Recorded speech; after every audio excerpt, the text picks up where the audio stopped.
Ever needed to multiply an entire column of data by a single number in Excel without going insane clicking each cell? Let's conquer that now.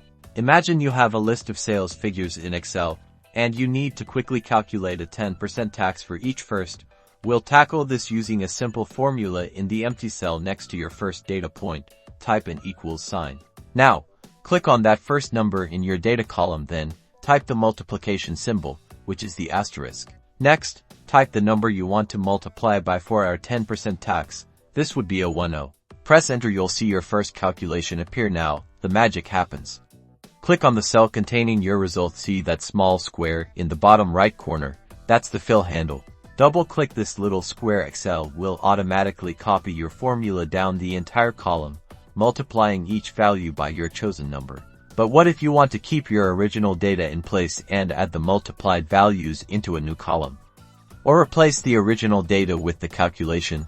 This is where Paste Special shines. Let's say you want to multiply your original column by 2 in an empty cell. Type the number 2. Now, copy that cell. You can do this by right-clicking and selecting Copy, or by pressing Ctrl+C on your keyboard. Next, select the entire column of numbers you want to multiply. Click the column heading to select all. Now, right-click on the selected column from the context menu, choose Paste Special. In the Paste Special dialog box, look for the Operations section, select Multiply. Click OK. Instantly, all the numbers in your selected column will be multiplied by the 2 you copied. So, whether you're applying a tax, a discount, or just scaling your data, these Excel tricks will save you tons of time and ensure accuracy. Happy spreadsheeting.